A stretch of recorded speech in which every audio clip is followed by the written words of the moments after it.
स्वामी जी, आजकल शहरों में चलन ये है कि सुबह ब्रेकफास्ट की टेबल पर बहुत सारे लोग फलों को काट कर खाने के बजाय उसका जूस जो है वो पसंद करते हैं पीना, क्योंकि वो बहुत आसानी से इंटेक हो जाता है और खट से वो तैयार होकर निकल जाते हैं अपने दफ्तर के लिए। तो जूस ज़्यादा मुफीद है, फ़ायदेमंद है, या फलों को रॉ खाना ज़्यादा फ़ायदेमंद है? फाइबर जिसमें मिल जाए। स्वामी देखो, अब जैसे केला है, ये हमारी बिटिया की बहुत देर से इधर ही नजर गड़ी हुई है।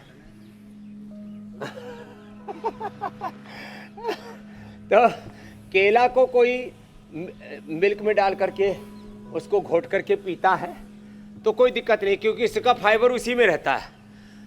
ऐसे ही काफ़ी चीज़ें हैं, जैसे अनार है, उसका भी मैक्सिमम फाइबर घुल जाता है। तो कुछ चीज़ों का जो जूस है वो ठीक है, लेकिन अब जैसे वाटरमेलन है, कोई दिक्कत नहीं है, लेकिन जूस से बढ़िया है पूरा फ्रूट खाना।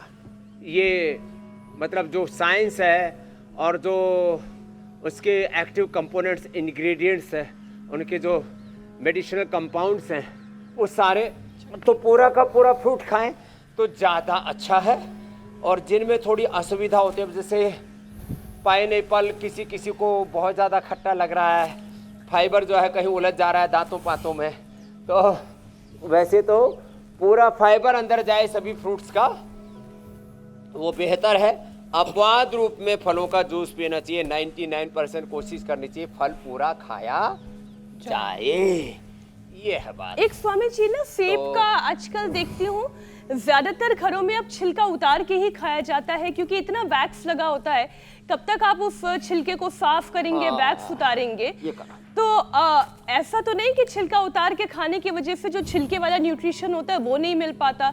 अच्छा, छिलका खा ले तो उसमें डर और ज्यादा कि कहीं ऐसा ना हो कि वैक्स रह गया हो, पेस्टिसाइड रह गए हो, वो भी शरीर में चला जाए। देखो, वैसे तो जो पेस्टिसाइड्स हैं, इंसेक्टिसाइड्स हैं, जो भी फलों पर, शाक सब्जियों पर छिड़काव किया जाता है, वो तो अंदर तक असर करता है। छिलके पर थोड़ा उसका असर थोड़ा सा ही रहता है, अंदर तक जाता है। फिर भी यदि छिलके सहित फलों को खाया जाए तो ज़्यादा अच्छा है। जो है, कुछ चीज़ों का छिलका तो उतारना पड़ेगा, जैसे केले का, लेकिन केले के अंदर भी जो थोड़ा सा छिलके पर लगा रहता है ना, वो पेट के लिए बहुत अच्छा है। और जो है पतले पतले रेशे से जो आते हैं, सब्जी जब बनाते हैं केले की, तो उसमें तो हाँ, सब्जी जब बनाते हैं तो फिर तो छिलके सहित बन जाती है। खाते समय जो है चीकू का छिलका खाया जा सकता है, चीकू छिलके सहित खाते मैंने देखा, बंगाल में भी और कर्नाटक में भी और गुजरात में भी खूब होता है चीकू उधर।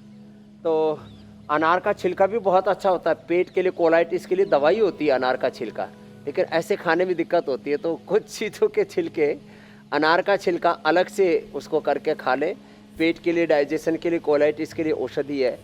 केले का छिलका का गुण लेना है तो कच्चे और सब्जी करके रूप में खा लो।